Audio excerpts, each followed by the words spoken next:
Good afternoon, dear viewers and participants of this discussion. Today, we are here to discuss Western strategies towards Belarus. The burning issue of Belarus is probably burning not only for Belarusian expert community and Belarusian democratic community in exile, but also, as Artyom Shraibman, who is here on the screen, argues in his paper, should become the burning issue for the Western countries.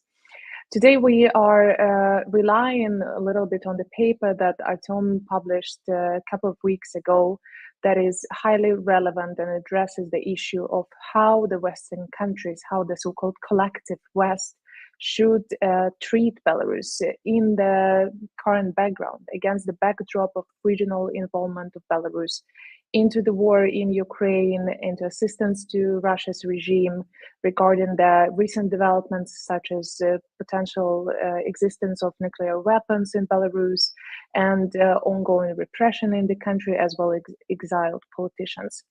These and many issues have shaped the background of the paper of Artyom that will be discussed soon. And this event is live streamed at Carnegie YouTube channel, Carnegie Russia Eurasia Center, but also at Twitter account, X account of Carnegie Politica. And together with me today are Artyom Shraibman, the political analyst, Belarusian political analyst, and also non-resident scholar at the Carnegie Russia Eurasia Center. Later, we will be joined by the Lev Lvovskiy, who is the academic director of BEROC, and I myself am a director of the independent think tank, Belarusian think tank, called Center for New Ideas. So as we start our conversation, I would like to encourage our viewers to pose your questions, leave your comments on the YouTube channel or the X account where you are watching us. And with that said, I would be very happy to pass the word to Artyom to share his thoughts, to kick off our discussion and talk mainly about what are the main propositions that you have for the Western countries. Please, Artyom. Thanks a lot, Alesia. Before I go straight to the recommendations of the paper, I would probably start with some background of why it is complicated to be in the position of advising the West collectively or individual Western countries to do anything on Belarus, because there's multiple obstacles in the way of the coherent Western policy vis-à-vis our country. The obvious ones are its huge dependence on Moscow and the fact that it needs to be explained, reminded, sometimes reiterated that Belarus is a separate country, deserving a special strategy, a special approach, that lumping it together with Russia in various policies of the West is incorrect. And secondly, of course, the very real lack or deficit of leverage in the hands of the Western decision makers. And this is the problem because all kinds of advice that we can give faces the reality of a limited set of incentives that the West can offer to actually somehow affect the trajectory of Belarus, precisely because what I've mentioned before, the dependency that Belarus has found itself in and that has only strengthened with the start of the full-scale war. And finally, of course, I mean, also stemming from these two factors, there is the distraction. The West cannot focus on such a relatively small country which doesn't generate headlines every month. And priorities obviously are set elsewhere. You have various burning crises right now as we speak in Ukraine, obviously, but in Israel and other places. And so all of these obstacles actually are for me, and in my approach in this paper that we discuss, are actually constant. I perceive them as constant. We will not be able to change this variables, let's say, this fundamental restraints of whatever whatever advice we can have for the West, whatever strategies we can think of. So sanctions, the most widely discussed Western tool of policy, will not magically become more convincing for Lukashenko, even if all of the remaining ones are adopted. And non-Western countries will unlikely join the sanctions regime, making it only the minority of the countries of the world actually trying to pressurize Belarusian and, to this effect, Russian regime into some sort of behavior change. Russia, as the biggest elephant in any discussion about Belarus, will not evaporate. It will continue. It will keep constraining not just the ability of Belarus and any Belarusian government in the foreseeable future to maneuver, but also it will keep compensating Belarusian regime as long as it is pro-Russian. It will keep compensating any damage or most of the damage done by the Western pressure as long as Russia can and willing to do so. And obviously, West will not discover some hidden reservoirs of political will or bureaucratic energy to spend on Belarus, like on top of what is going on right now. So most of what I've mentioned, of course, can change if the fundamentals of our geopolitical regional situation change. Like if Russia is significantly weakened by this war, rather when than if, this will change. Many of these constants that I've mentioned will change, but the West will not double down its efforts to weaken or strangle Russia just because it will help Belarus. I try to be very realistic in what I try to suggest to the Western listeners, to Western decision makers, and that is why I suggest less ambitious, more long-term strategy. And its essence is creating the right conditions and incentives for the future Belarus to move to the right direction when external conditions and system of incentives for Minsk change. It may seem like a relatively, again, non-ambitious idea that what I suggest is for the West to just work on the incentives for the future Belarus, by the way, regardless of who is in power by then, this leadership, the next leadership. This moment may well come after Lukashenko, this moment of greater volatility. But unfortunately, I don't see any better option right now. I don't see how the West can tangibly affect a trajectory on which Belarus is right now. That is why I recommend investing in more strategic steps.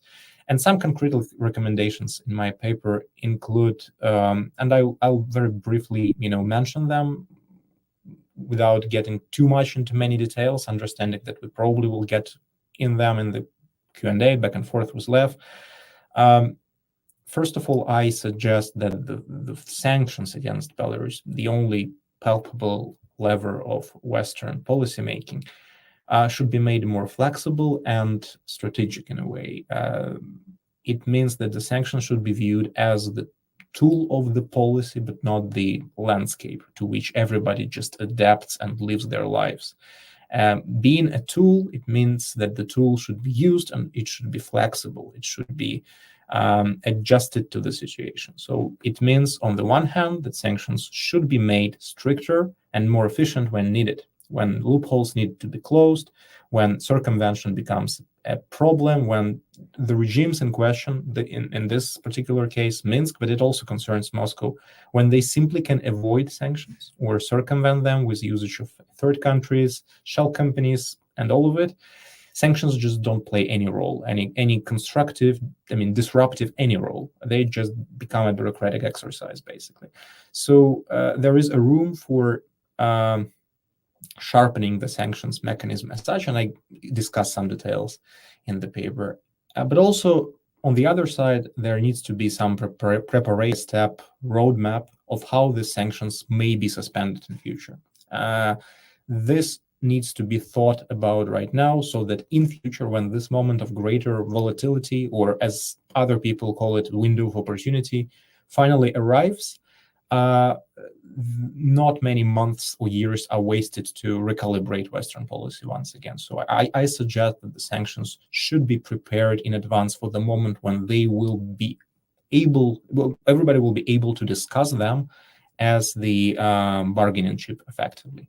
And it means understanding, realizing, and coming to internal Western agreements, like what is expected from Minsk exactly, step by step, stage by stage, for suspension of this or that particular sanctions restrictions. The next, I think, for me, the most important recommendation, if I'm honest, is understanding that any sort of driver of any future democratization in Belarus will be possible because of the pro-democratic segment of its society that manifested its role and unprecedented scale in 2020, where Belarus experienced multi-month protests, which were brutally suppressed.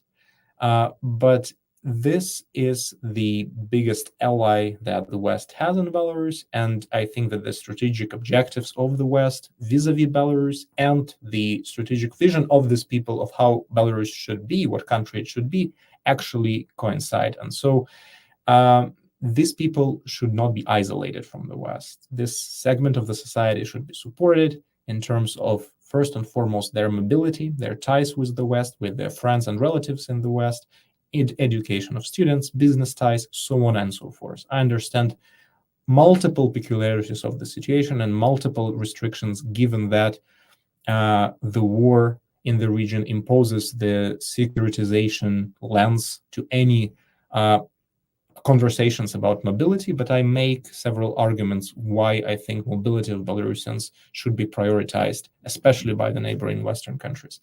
And this set of recommendations in terms of strengthening the pro-democratic segment of Belarusian society also includes the support of the independent media, again, as the most crucial bit of infrastructure for the future political change in the country, because it is vital that they survive the current period of reaction and overall frustration. Next, I suggest that the West, particularly the US in this regard, should streamline the issue of nuclear weapons presence in Belarus. Again, likely nuclear weapons presence. It was not yet unequivocally proven that we have nukes in Belarus, but most likely they are there. Let's act on the assumption that they are there, because there are no doubts, expressed by Western intelligence services at least. This issue should not be forgotten when we finally transition to a post-war Eastern Europe. During whatever future regional security negotiations, this issue needs to be featured. First of all, because obviously nuclear weapons in Belarus threaten the neighbors. They are the threat to the neighboring countries, Ukraine, but also the Eastern NATO members, but also because they constrain the ability of any future Belarusian government to maneuver.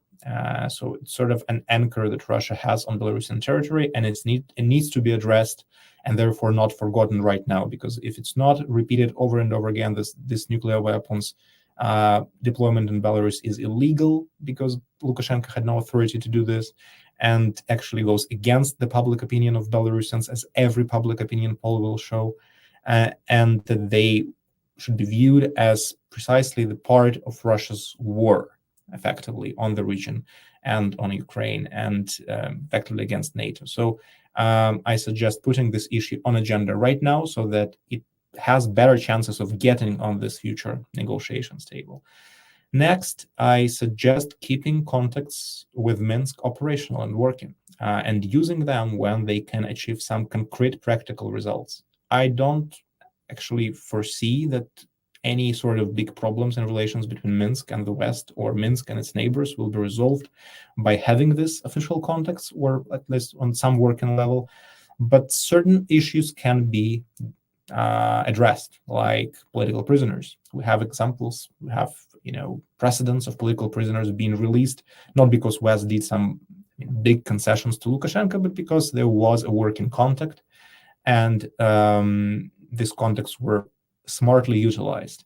And I think that here we should not, expect too much of this right now, until Lukashenko is fundamentally, or his successors, again, fundamentally find themselves in a different environment, and they become more desperate to use this channel of communication. But we need to keep it open. We need to keep it open because there is the myth that somehow talking to Lukashenko, his people, legitimizes this regime. It is not the case. As we see in the past, whatever contacts the West had with Lukashenko, even on the highest level possible.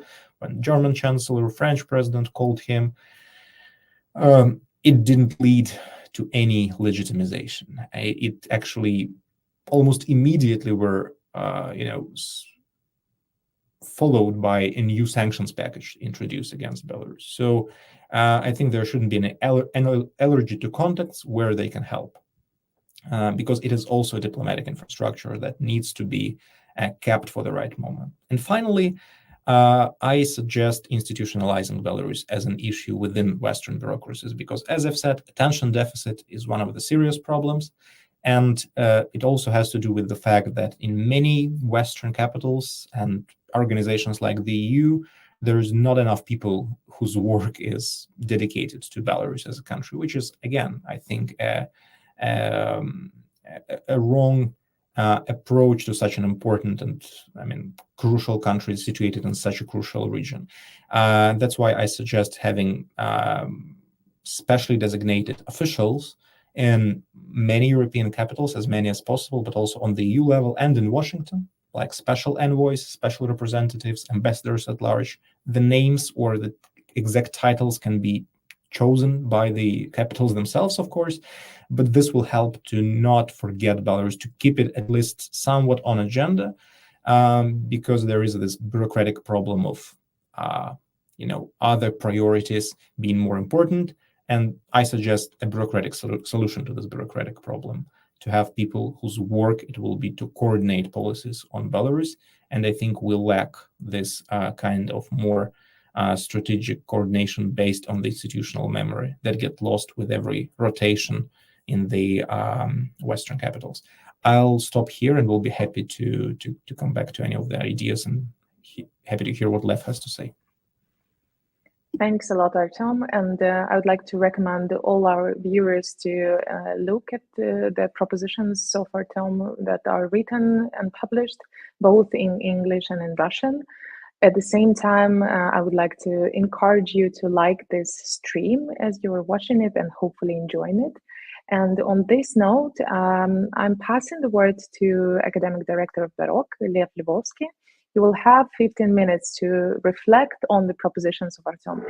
Say something more. What other options or strategies, opportunities exist for the West? And also maybe address how can we implement the measures, how the West can implement the measures proposed by Artyom. Please, the floor is yours. Thank you very much, and I want to thank organizers for inviting me. I'm not a political scientist, I'm an economist, so I don't know why exactly I'm here. Maybe Artyom would look smarter at my backdrop, but I will still try to say a couple of things. I won't talk about why West should do something for Belarus. I will rather talk about why West should take care of the West. Recently, it became kind of fashionable to criticize Eurocentrism, but I personally like Europe. I like that Jews can walk the streets freely, at least it was until recently. I like when women have rights, have careers, when they can decide whether to have sex with certain person or not. I like when gay people are represented, and this is European values. I like when a person can criticize government and it can lead to a real change. I should say that I am relatively young, and most of my life happened during an era of Western dominance, in political and economic sphere of what we call the West. Of course, it's a much broader thing. It includes Japan, it includes South Korea, it includes Israel, Australia. However, even though that I lived my whole life during this era of Western dominance, there is no natural law that such order should exist or must exist, or that it will necessarily continue. If you want just to take one point from my talk, is that it will be that our common Western world is in danger. And we are actually lucky that before the serious exam, we were given a relatively easy quiz of Ukraine, Belarus, and Russia. And unfortunately, meanwhile, we, the West, are not doing very well on this quiz. I'll split my talk into two parts, about past and about future. So let's start with the past. How did we come here? Probably the main event of the recent European history is a Russian full-scale invasion to Ukraine. Why Putin did it? Well, of course, we can say he is maybe crazy or he has some crazy ideas. But in economics, there is a number one rule. You should not think that anybody is stupid or anybody is crazy. Otherwise, you can explain any behavior. Why Artyom bought 1 kilogram of oranges today? Well, he's crazy. Why he didn't buy pears? Well, he is crazy. So we should not think that Putin is crazy. We should try to think what rationale he had in his head so that this decision to attack Ukraine was reasonable and rational. He presumably expected to win and win easily. How it is possible? Well, first, what you need is a weak and corrupted Ukraine. Okay, Ukraine is known to be corrupted, and not everybody expected Ukrainian people and Ukrainian president to be as brave as they are. So this is checked. What's second? Second is that Europe should also not respond and should not support Ukraine. How is it possible? Presumably, Putin thought that Europe is also weak and corrupt. How he could get such a guess? I think the name of this guess is Gerhard Schroeder.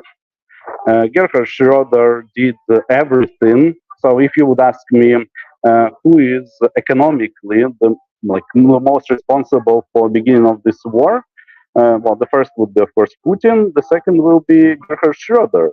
Under his rule, Germany decided to get rid of nuclear power stations. And, he clearly benefited from it because after his career as chancellor, he started to work for Russian gas company and oil company.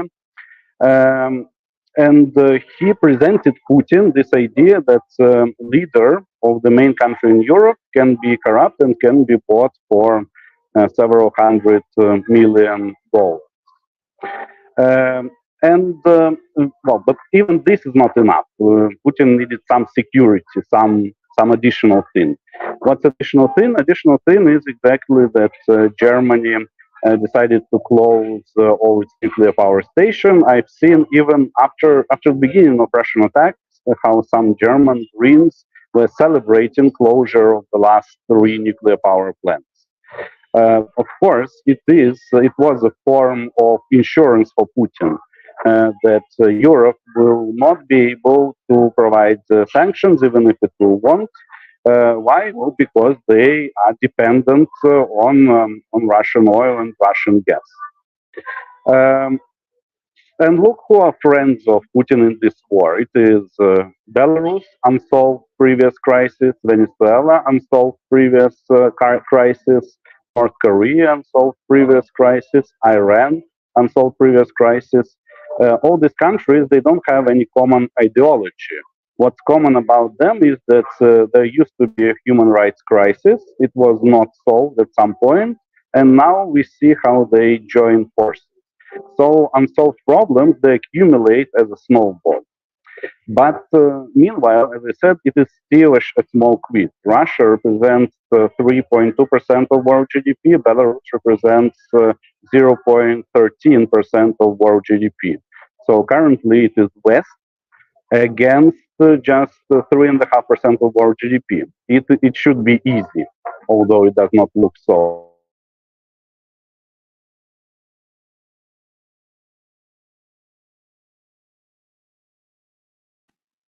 All right, I guess Lev has temporarily lost his connection, but we will hope that he's joining us very, very soon. And I will so far use this moment, if you allow me, Artyom, to ask you the additional question. And I guess that would come up in Q&A anyways, but maybe you could clarify somehow, how do you see the communication of conditions from the Western side towards Belarusian officials? What is the infrastructure for that? How do we communicate the sanctions, the conditions on which Western policy will become softer towards the Belarusian regime, etc.? So could you just clarify a little bit more how you see that?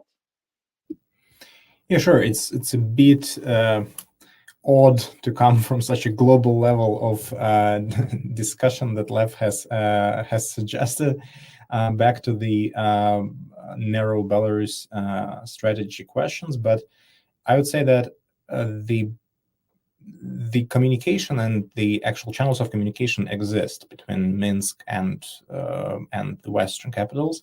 There are formal ones in terms of having embassy on the ground. There are informal ones where there are various informal groups of the third sector, of the Track 2 kind of initiatives, who help bring together people close to the decision makers in Minsk, together with the Western diplomats on various neutral platforms. And thirdly, there is, of course, various ad hoc communication where people just call, Lukashenko or his foreign minister or his even family members sometimes. Several political prisoners' releases were negotiated at various stages involving the members of Lukashenko's family, according to rumors, let's say.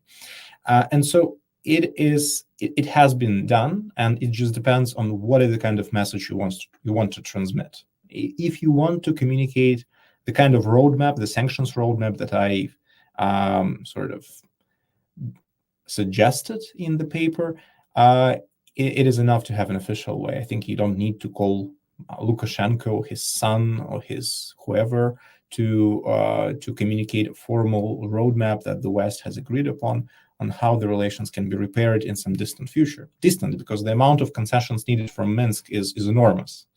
But if it's something relatively more manageable in a way, and more where it needs basically just Lukashenko's stroke of the pen, like with the release of some political prisoners, let's say, or diffusing the migrant crisis that is right now raging at the borders of Poland, Lithuania, and Latvia, because Belarusian authorities decided to open its border for thousands of migrants. In these cases, I think that direct communication is also possible, especially if it is supplemented by other parts of the strategy that I've suggested, like increased fight against circumvention of the sanctions, because some of them are just become laughable when it takes more to agree upon some particular restriction than it takes Belarusian regime cronies to come up with solutions and with circumvention tactics. I'm happy to see that Lev reconnected, and I will be happy to tune back to the register of discussion suggested by him. Sure. Let's go back to the global level, and Lev probably will also talk a little bit about sanctions. We'll see. But Lev, please, happy to see you back. The floor is yours. Sorry, there were some technical difficulties. So I finished on this past and present situation where currently the collective West is basically fighting 3.5% of world GDP, and they're not doing really good job. But where I'm going to the future. Again, I'm not a political scientist, I'm an economist, and in economics, we know another practically universal law, and this law is as follows. When you grow your economy from poverty to middle income level, it doesn't matter if you have democracy or autocracy. Sometimes under dictatorship, you grow even faster. But once you have reached the middle income level and you want to go further, then you need to democratize your country. You need to give human rights to people, because further growth is possible only when you would have enough people with high human capital. Every country which grows under dictatorship went through this process. So Russia went through this process and had to stop its growth around 2011 because basically after this middle income level, any dictator has a choice. Either you democratize the country and continue economic growth, or you do everything to save your own power, and then there will be no growth. When you stop growth, then people become less happy. They start to protest because previously they were forgiving you something just due to high levels of economic growth. Now there is no growth, they stop forgiving. This led to stagnation in Russia and protests in Russia. This led to stagnation in Belarus and protests in Belarus. This at some point in time led to beginning of stagnation in South Korea and protests in South Korea. Decided to leave and therefore allowed country to continue its growth.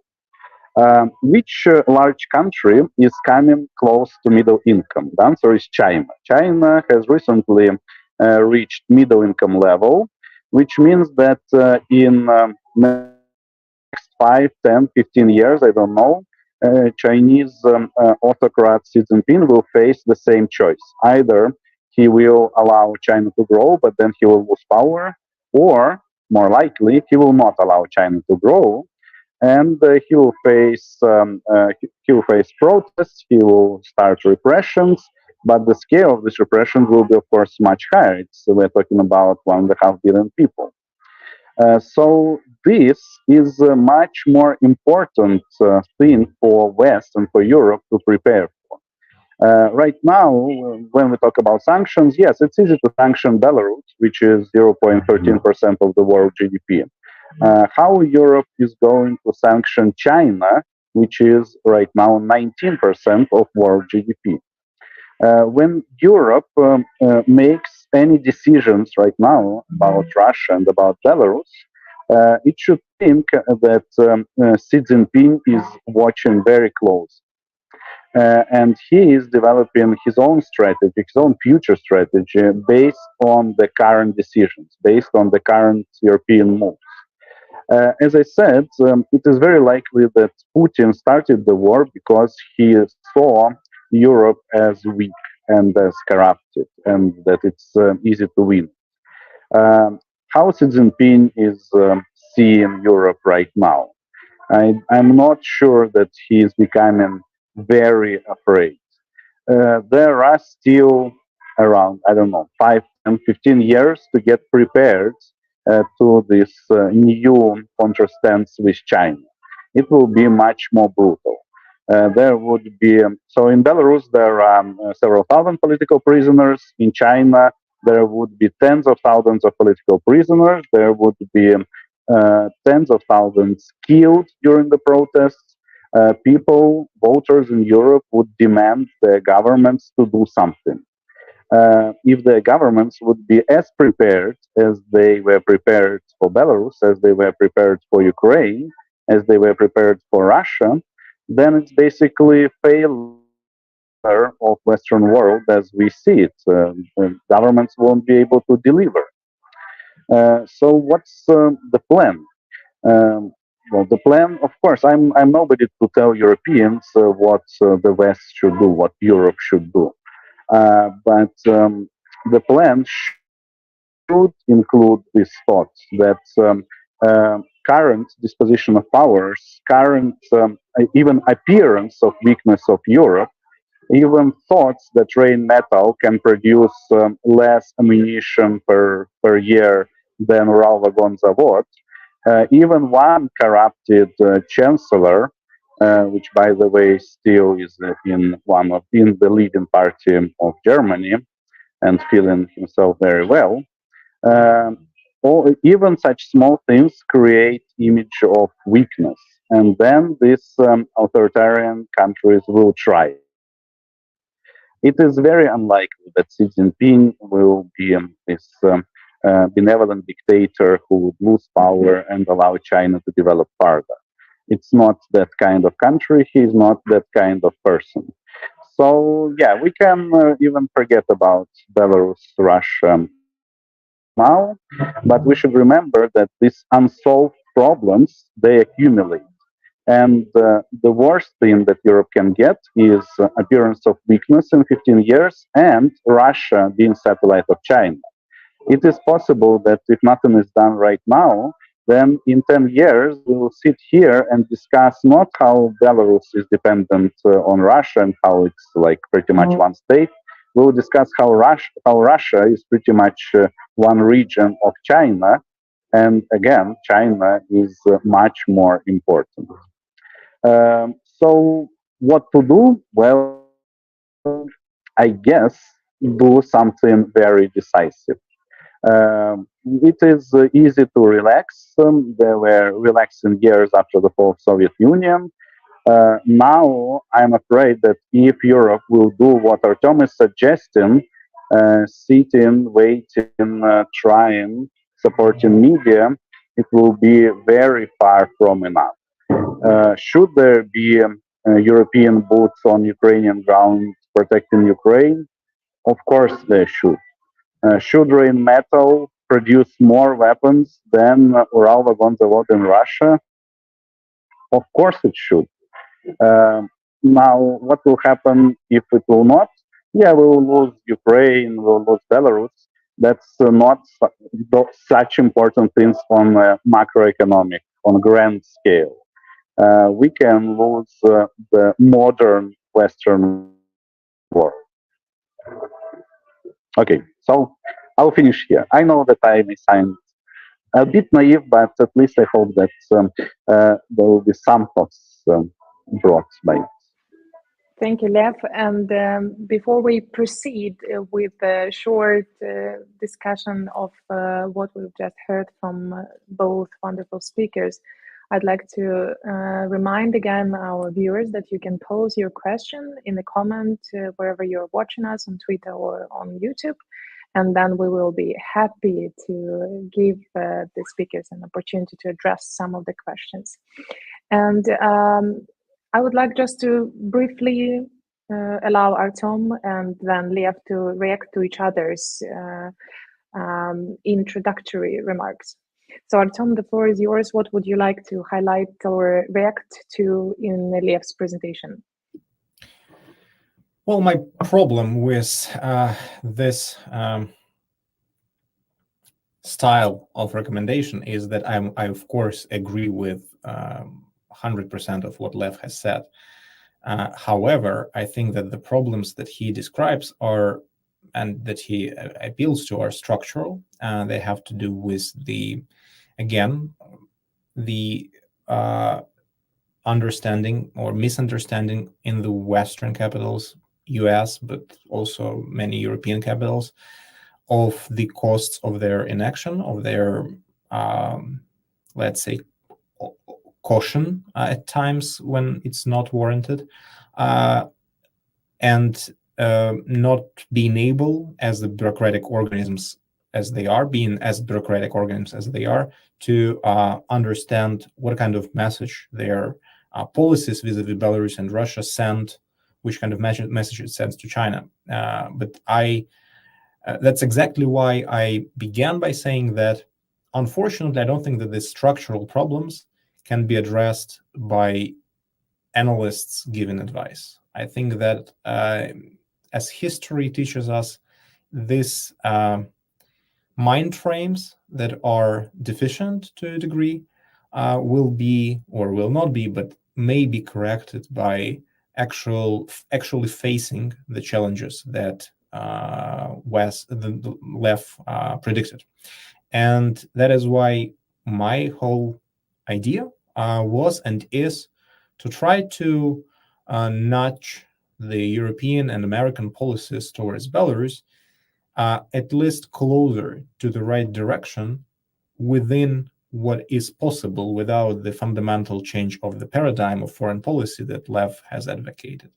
I agree that everything that Lev said needs to be taken into account.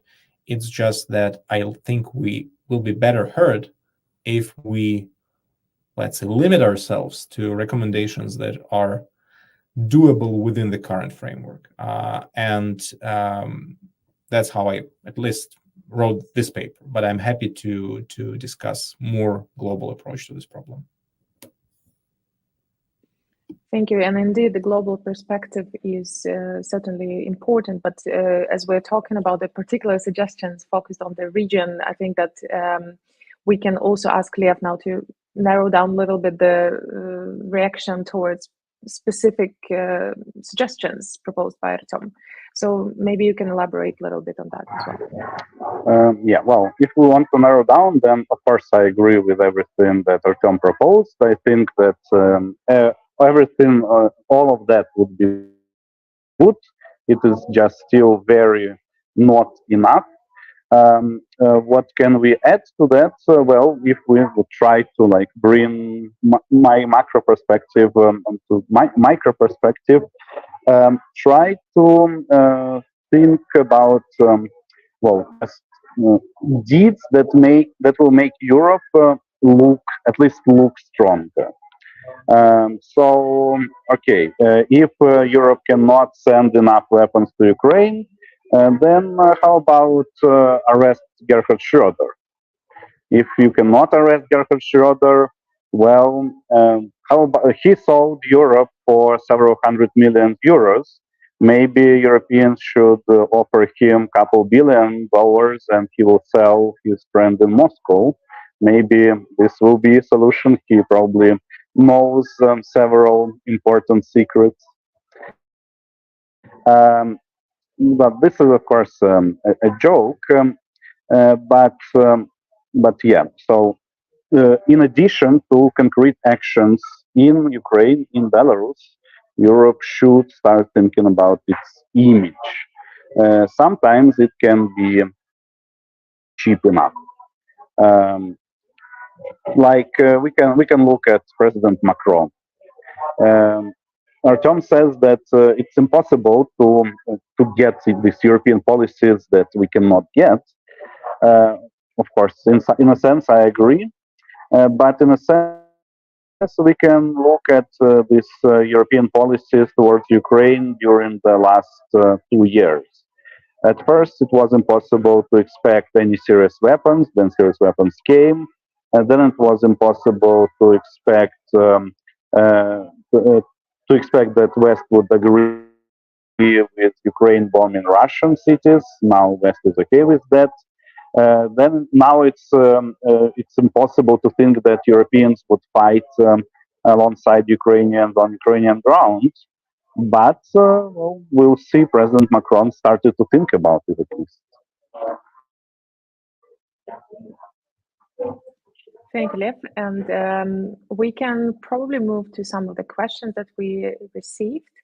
But I would like to use my power of a moderator and ask Artyom an additional question before we proceed. And this regards the argument on mobility. You proposed in your paper that the mobility is an important tool of restructuring and reviving the connections between the West and Belarus. And you argue that it is possible to do already now, and there is no need to wait for kind of democratization of the country. So departing from this argument, I was thinking about, kind of very difficult situation when it comes to the neighboring countries of Belarus. Lithuania and Poland, the countries that are closing borders with Belarus, the countries where Belarusians experience different kind of treatment or accusations of nationalism and different other things that kind of indicate that the friendliness and the readiness for introducing something like mobility is not there yet. And maybe you have an argument for, say, politicians from these countries. Why would it matter? Why is it important?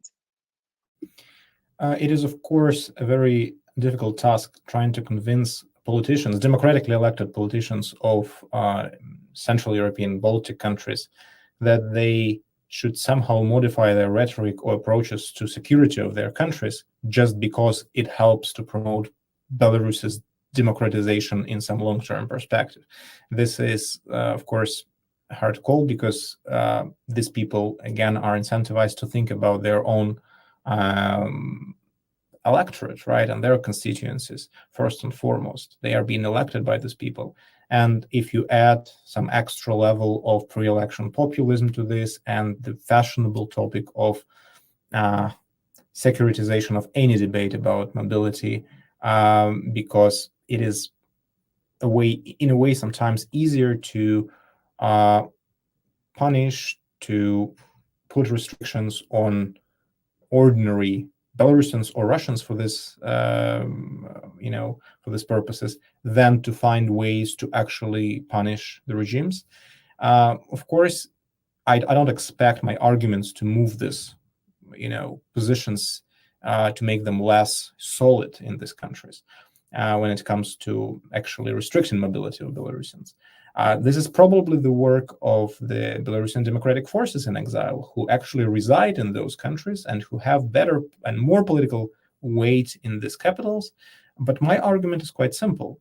By isolating Belarusians and by equating them and making them responsible for the actions of the regime that they have not actually elected and against which they have fought bravely, by isolating them, you're helping the regime in Minsk and regime in Moscow, for this matter, to reorient these people's travel habits, educational streams, so to say, and also, in the end, their family-friend ties to the other direction. The only beneficiaries of these trends are regimes in Minsk and Moscow. And this needs to be understood when decisions are made, and this needs to be understood as the other side, the collateral, let's say, damage of any decision made by the neighboring countries when they do make certain restrictive steps, sometimes out of very authentic and real concerns of their security, but not considering the long-term implications for what a kind of problems it helps to contribute in Belarus, right? And that sometimes it makes sense to invest in, let's say, strategic openness, especially since most of the arguments about Belarusian special services or Russian special services being more able to use the relatively open borders to penetrate Eastern European, Central European countries, I don't think that this kind of arguments hold much scrutiny, because these barriers mostly and fully affect just regular tourists, while the KGB and other security services can use multiple other ways to penetrate the territory of European Union, for this matter. But at the same time, it needs to be said that the picture is not that dire, that neighbors of Belarus, but also other European countries and the US, for this matter, do a lot to support various educational opportunities for Belarus, humanitarian visas and humanitarian, support for humanitarian organizations that actually help with evacuation of people who actually need it desperately. My argument is just that this policy needs to be expanded as a part of a strategic outreach to the Belarusian people.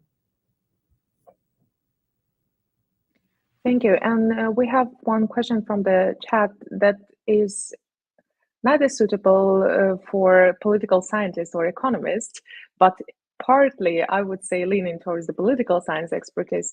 However, I would like to suggest Lev to take this question. It is about the war and about the Lukashenko's expressions. So when we hear a lot that Lukashenko talks about Belarus preparing for the war with or conflict, provocations with the Western neighbors, what do we think? Should we take these threats seriously?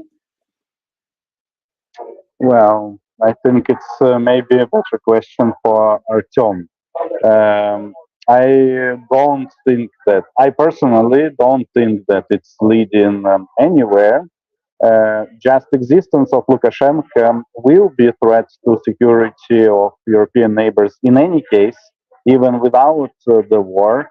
Like Lukashenko already hijacked a plane. Lukashenko already brought like hundreds and thousands of migrants to the border. So he just logic of his fight with his own people will make him bring some additional European laws and breaches and bring and European security. Does he want to enter the war? Well, I hope that unlike Putin, he doesn't think that Europe is weaker than his army. Um, like with respect to him, Europe never showed anything like anything that it showed with respect to Putin. He's not as rich. He's not petrocrat. So I would just think that it's a cheap talk.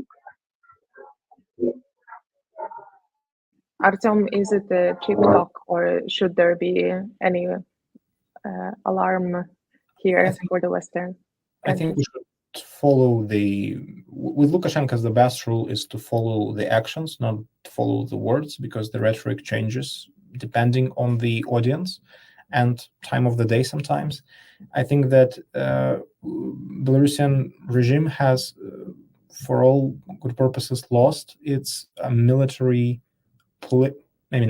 strategic agency in a way. I don't think that he is authorized to start any kind of real warlike provocation at the border that would actually exceed what he does right now with migrants and with putting pressure on border control services of the neighboring countries. So I think we should, when speaking of the risks of any kind of military escalation, military provocations, even on the borders of Belarus, we need to follow what Putin does. And in this regards, it of course means the movement of Russian troops and the capacity of the Russian military-industrial complex to actually sustain opening another front. I think that there is a consensus among the sane military experts that currently Russia is pretty much preoccupied with Ukraine. And as long as it is so, as long as we don't see any reserves generated and repositioned to new theaters, I think Lukashenko is simply out of touch with Putin's planning on this regard. So we don't need to worry that much about his, autonomy in this area. Thank you for clarifying your thought. And I would like to remind our viewers again that you have last 7 minutes to pose your questions to our speakers. And also, if you enjoyed the video so far, the stream so far, please push the button like. That would be very well appreciated. I have a question to Lev. I have already talked with Artyom about it, but I would like you to reflect on, from the global perspective, right? From more global perspective, how do you think would Ukraine react to some of the proposals being implemented, to some of the proposals that Artyom outlines? Would there be any reaction? Would Ukraine support Western actions such as restoring the mobility or lifting some sanctions against Belarus? What would be the position, or is it important for the West to also consider Ukrainian position? For some questions, I guess we can guess what will be Ukraine's positions. For some, we cannot. But I don't think that this is such an important topic for Ukraine. The most important topic for Ukraine is how much weapons Europe and the United States can bring to them, how much money Europe and US can give them, because of course they have economic crisis ongoing. These are the most important questions. Maybe a second tier question would be like how West treats Ukrainian immigrants, and whether West allows Belarusians to travel to Europe by train or by car, or if West allows Russians to travel to Europe by train or by car. I think for any reasonable Ukrainian, it's like such an unimportant topic. Yes, when we live in the world of Twitter, when we don't talk to people and read opinions in Twitter, it appears like yes, for every Ukrainian, it's very important what every Belarusian or Russian is doing, etc. But I'm pretty sure that for every Ukrainian, much more important is how they are doing on the war, on the battlefield. Can they live safely? Can somebody close skies over Ukraine? These topics are much more important.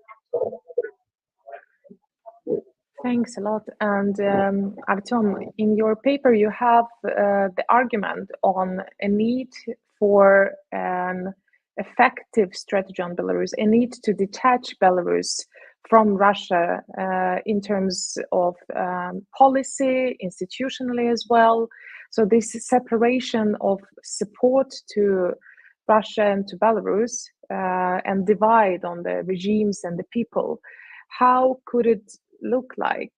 What do you mean when you write this argument on separating Belarus from Russia? I thought mainly of two key directions of the separation. First is on support, because when I meant and when I spoke about this support for the independent media, for example, or the civil society to a large extent, I think it needs to be understood that there isn't any added value in trying to merge, to lump together Belarusian and Russian media or civil society groups together at one aid package, or trying to set joint priorities for them, because sometimes there is a temptation among the donor community, the international support community, to view Belarus and Russia and their diasporas and their civil societies, for all intents and purposes, as the one group fighting against the common enemy. Common enemy part might be right, but the objectives there and the actual tactics there are very different. And so the support also should be differentiated and separated. But more importantly, I would say, for the purposes of my paper, is that when I speak about the sanctions, I think that it also makes sense to separate sanctions against Belarus into two blocks. One of them that actually, if lifted, will help Russia to circumvent its own sanctions, like sanctions on dual-use goods, sanctions even on oil products, right? Something that would benefit, from which Russia would benefit, and also which doesn't help Belarusian economy to get more autonomous from Russia. So in those sectors of economy that are 100% dependent on Russian raw materials, like oil refining, like some fertilizer production, not all of it, I don't think it makes sense to put the sanctions on the table first. I think we should first think of the sanctions and usage of the sanctions that are solely targeting Belarus, solely, that do not affect Russian economy, Russian ability to wage war, and for which we can expect Lukashenko's actions in return. Right? So Russia is not benefiting from this in any way. And to do this kind of more or less complex approach to sanctions, we need differentiation. We need to understand that these are two different entities with overlapping but still different strategic interests. I mean, Belarusian and Russian regime. And in the remaining 2 minutes, I would be thrilled to hear what Lev maybe would like to argue with me on this point, or suggest on the sanctions part. I would rather add to this point. Artyom actually started to talk about this in his paper that we discussed today. The best sanctions against Belarus, and the best sanctions that also help Belarusian sovereignty, are sanctions against Russia. Yes, Russian economy is like 16 times larger than Belarusian, so Russia can handle much more than Belarus, and Russia helps Belarus to cover all the losses from sanctions, or most of the losses. But Russian resources are still not infinite. Russia needs a lot of resources for the war, and if there would be working or more or less efficient sanctions against Russia, it will mean less resources for Russia. It will mean, of course, lower Russian ability to fight against Ukraine. But also, it will mean that it would be harder for Putin to give money to Lukashenko, because there will be Lukashenko, there will be some general number 1, general number 2, general number 3, and all of them will want money. And in this case, it's possible that Lukashenko will not get his share, or will get lower share, which again, it's this type of sanctions are ideal because they de-link Belarus from Russia, but also decrease Russian possibilities of fighting the war. Thanks a lot for reacting to that. And we are soon to wrap up, but I would like to take the last question from the live stream. And Artyom, I would like you to answer that. From Belarusians' perspective, what could Europe have done better to support the 2020 protest movement? And what can Europe do now to prepare for future protests in Belarus? That's a very, very tough question. I don't think that there was a room for Europe to help protests win in 2020 because the protests of that year were actually overtly anti-geopolitical, where the leaders of the protests actually, when European Union, for example, proposed some first help to the democratic forces in September, October, the democratic leaders actually refused to accept it because they wanted to keep the protest as domestic, as internal as possible to avoid its geopolitization, which happened in the end. I mean, geopolitization of this confrontation. And therefore, I don't think that any kind of interference or involvement would be welcomed. Maybe a clearer communication with Lukashenko about the costs of his actions and actually being then ready to impose those costs preemptively, of course. I mean, talking to him about what will be the costs might have helped, but I'm also not sure because for him, when his power is at stake, issues like upsetting Europeans or Americans become deprioritized immediately. So secondly, what it can do to prepare better for the future protests,